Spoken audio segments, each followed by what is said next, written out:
DevilNeverCry. What is up, everybody?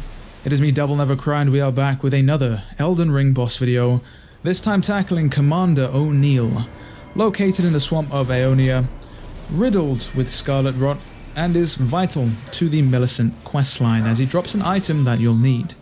So first things off, as I mentioned, the place is flooded with scarlet rot, so stay on torrent for the entirety of the fight. Second most important thing to know is that he's summoning adds throughout the entirety of the fight. He's going to open up the boss fight by summoning a bunch of archers, and you're going to want to forget about the boss entirely and focus solely on the spirits that he's summoned.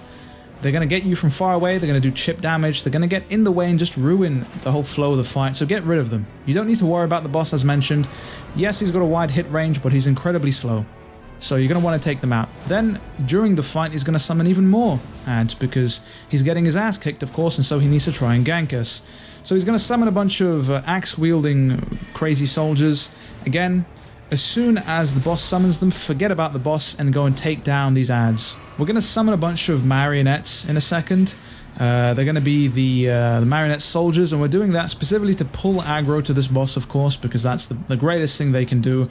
Who cares about the damage they do? We just need them to pull aggro. And the entire strategy we're going to employ for this fight is going to be the drive-by approach. We're going to go for the hit-and-run tactic, everybody's favorite. And as the name implies, you're going to go in for one attack, maybe two if you're feeling brave. Maybe you put an extra couple sugars in your coffee that morning. And then we're going to get the hell out of there, because you do not want to trade with this boss at all. He's got a wide hit range, he'll combo you, and he does a fair amount of damage. So we're going to go in for one attack, and then get the hell out of there. Go in for one, and get the hell out of there. And we're going to repeat ad nauseum. We're going to whittle this boss down until there's nothing left. Patience is your greatest weapon in this boss fight, and dare I say, patience is your greatest weapon throughout the entirety of Elden Ring. As I do not take my own advice there, go for the critical attack and completely fumble it up and get back on torrent and realize that was not what we wanted to do.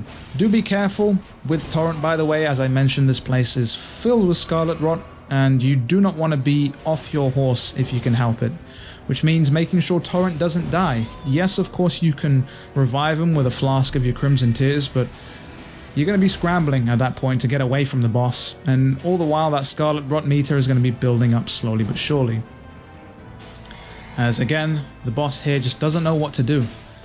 And here is your signifier, by the way, that he's summoning even more adds. That white summoning circle around him means that he's brought in more friends, and we're almost going to get clipped here and beheaded by these axe wielders, but again, we take the same approach, a hit and run, and we make quick work of them as the boss goes off and is basically being handled by the marionette at this point, who's not doing too well of a job as he just dies there.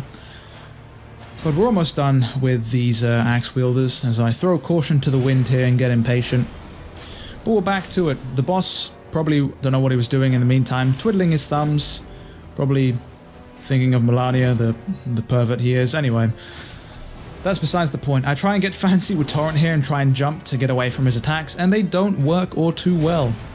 This boss loves to do a 4-hit combo with this halberd, which means that if he misses with the first or second hit, or even the third hit, don't get confident thinking that he's done, because he will clip you with a follow-up attack. So we're going to keep a wide berth around him again, and we're just going to whittle him down. And this is the strategy, regardless of whether you're a melee build or a magic build. I tried to use magic at one point, as you saw, and I didn't have the int stat needed to do decent damage, so we went full melee with this approach. And there you have it. Commander O'Neill is down and out for the count as the bleed build-up finally gets to him. As we get the Commander's Standard and the Unalloyed Golden Needle. It has been me, DevilNeverCry. I'd like to thank all of you for watching. As always, I'll see you all next video.